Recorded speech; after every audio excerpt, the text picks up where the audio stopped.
Hey there, CineMaster fans! Hope you're ready for some movie magic. Let's dive right in. The movie Uncontained begins with two children deeply absorbed in play, completely unaware of the strange shadows quickly passing outside the big glass window. The whole world had become a zombie land. The zombie virus had spread 6 years ago, but this brother and sister managed to survive until now in a villa, in an abandoned area, which wasn't easy for anyone because the dangers they faced were much greater than anyone could imagine. A little earlier, two friends had arrived in their car and stopped in front of the same villa. The brother, whose name was Jim, went outside holding a toy gun. The man asked him honestly, "Where are your mom and dad?" Jim stayed silent and didn't reply at all. That same night, Jim and his little sister locked all the windows and doors of the house. There were childlike zombies standing outside, who could break in at any moment, but the night passed by and in the morning, Jim was checking the bullets in his gun. It was clear this was not a toy gun. The brother and sister went outside to play again, but suddenly the same car returned. This time, the two people were much harsher in their approach. They asked again, "Where are your mom and dad?" Jim lied and said they went to the village to get some things, but it wasn't easy to fool two adults like them. The woman, with a mocking smile, said, "It's only a few hours' trip to the village, but fine. We'll wait here until they return and we'll look after you." As soon as they saw the villa was full of food and the freezer was running, they decided to stay. The man, whose name was Jack, said he'd go hide the car outside. It was clear these two were afraid someone was chasing them. In the silence of the night, Jim overheard the two talking secretly. It was obvious they really liked the place. For safety, Jim took his little sister and hid her in a room called the safe room. This habit is what kept the brother and sister alive until now. Early in the morning, Jack had made breakfast and was sitting down,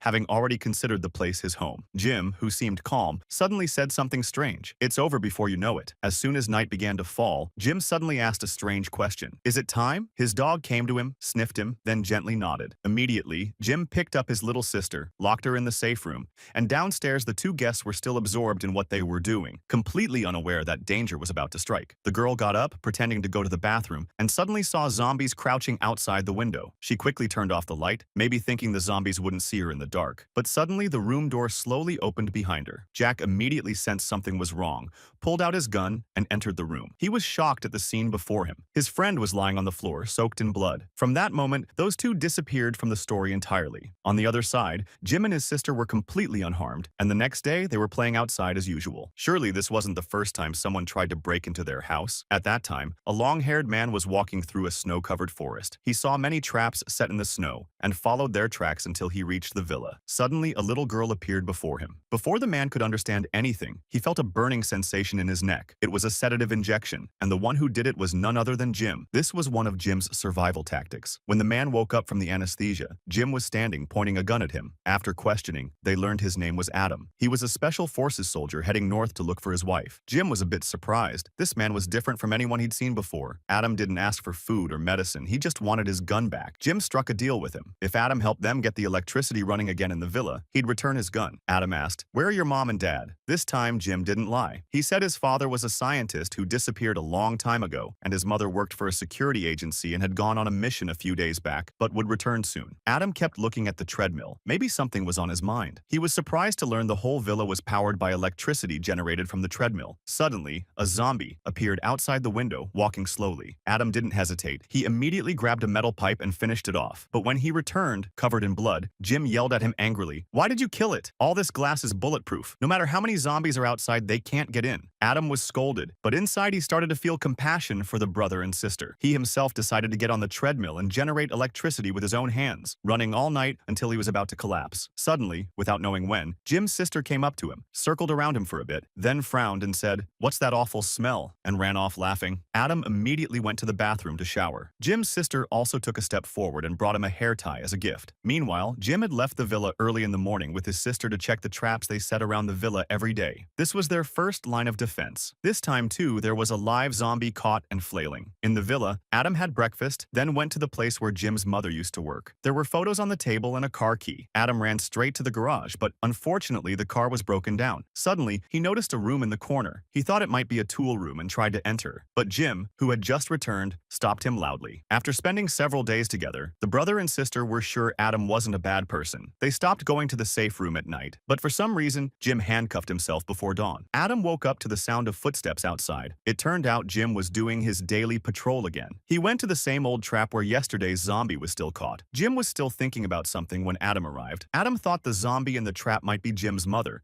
and was about to finish it off, but Jim pointed his gun at him again and stopped him. Adam returned to the the villa angry and opened the tool room Jim had forbidden him from entering. Inside were mats and sheets, and on the walls were claw marks filled with mud. He immediately understood that a zombie had been locked up here, and Adam's suspicions grew stronger. At the same time, they heard the sound of a car engine outside. Some new survivors had arrived, but they didn't look trustworthy at all. They were armed and circling the villa, checking things out. Adam didn't have a weapon, so he couldn't do anything. Meanwhile, Jim, returning from his mountain patrol, saw everything from afar, while Jim's sister was upstairs at the window, waving her hands. As soon as the thieves started moving toward her, Adam suddenly appeared, took the girl away from the window to protect her, and Jim took a deep breath and felt relieved. The rest of the thieves saw that all the windows and doors were locked, so in the end, they got in their car and left. After all that happened, Jim became very confident in Adam and personally returned his weapon to him. And Adam felt that maybe it was time for him to leave, but at the same time, he felt a slight pain inside. At night, he heard his wife's voice calling him in a dream again, and in the morning, as soon as he woke up, Adam made a big decision. He would take the brother and sister with him and go look for his wife. That way, he could fulfill his dream and at the same time keep these kids safe. But Jim, without thinking, immediately refused and said, "I'm going to stay here and wait for Mom to come back." Suddenly, they heard a commotion and loud voices outside. The thief from yesterday had returned with many people and they caught the sister who was playing outside. When guns were pointed from every direction and the fight was about to start, suddenly, after a while, gunshots rang out. Two of the thieves fell where they stood. Adam immediately ran forward and freed the sister. The one who fired the shots was Jim's mother, who turned out to be a secret agent. But at that moment, Adam was shot in the chest and fell to the ground badly. No one knew how much time had passed, but Adam woke up again. His chest wound had healed, and there was a rope tied around his body. After that, Adam went inside the house, and suddenly Lena told him everything. People who get infected with the regular virus lose their minds and are left with nothing but hunger and thirst. But in this world, there is a special type of infected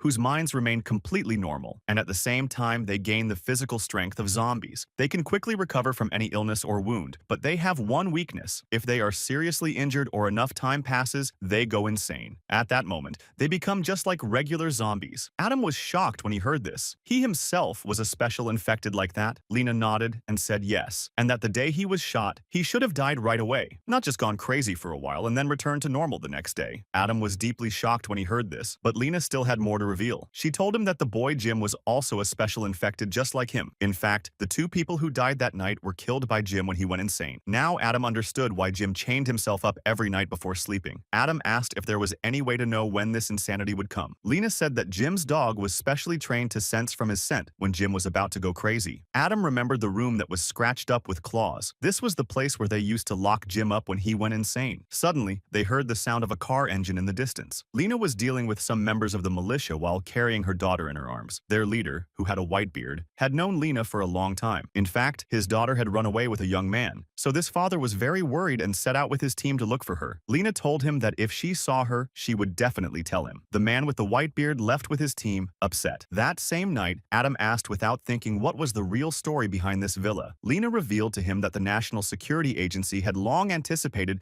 that the zombie virus could spread at any time, so they had prepared thousands of safe havens in all the deserted areas of the country. All the building materials were strong and provided special protection, and this shelter was also equipped with a full energy supply system to keep it running independently. Adam felt great anxiety inside when he heard this, feeling that Lena should have told people this information earlier. Maybe many more innocent people could have been saved, but Lena shook her head with a sad smile. In fact, Jim and his sister were both born with a heart disease. Their father was a biologist and the first person to discover the zombie virus. When he saw that his son wouldn't survive, about 3 years ago, he made a dangerous decision and injected the zombie virus into Jim. By a strange coincidence, Jim became a special infected. But when Jim went insane for the first time, his father was bitten at the same time and couldn't save himself, slowly turning into a regular zombie. In the end, Lena had to kill her husband herself. Adam was shaken inside when he heard this. He started to see Lena with great respect, a mother who did the impossible to protect her little family. Lena's family also began to trust Adam. One day, Jim's dog suddenly started barking. Lena understood that Jim's condition was about to worsen again. She locked Jim in a room, and after a little while, terrifying screams began to come from inside. Lena sat outside the door, shocked, her heart breaking, but she stayed quietly outside because it was the only solution. At the same time, Adam came to her calmly and said, "I'll stand guard now." Maybe that's the difference when there's a man in the house. But no one expected that Jim's sister, while playing outside, would suddenly faint and fall. Lena immediately understood. Her heart disease had returned, and they didn't have advanced treatment. Adam suggested they infect her with the zombie virus like Jim. Maybe a miracle would happen. But Lena immediately refused, saying that what happened with Jim was 1 in a million, and the girl had already suffered a lot. In the end, both decided to let her go in peace. Jim, Lena, and Adam were together on the sisters' last journey. After that, it was time for Adam to leave, even though Jim and Lena begged him to stay. But Adam insisted on his decision. He was now going out to look for his wife. The house felt very empty after 2 people left. Suddenly, Lena felt the house had become gloomy, and on the other side, the men of the white-bearded man found the car that Jack had hidden in the nearby forest. The 2 who were staying in the villa were the same ones who had helped the white-bearded man's daughter escape. Now, the closest house to the hidden car was Lena's villa. The white-bearded man decided to go back and search there again. At the same time, Adam, who was sleeping in the snow, woke up to the sound of fast footsteps. When he looked outside, he saw many scattered footprints in the snow and tire tracks leading straight to Lena's house. Adam felt deep anxiety inside and ran quickly in that direction. From a distance, he saw that Lena's villa was now completely under the militia's control. At that moment,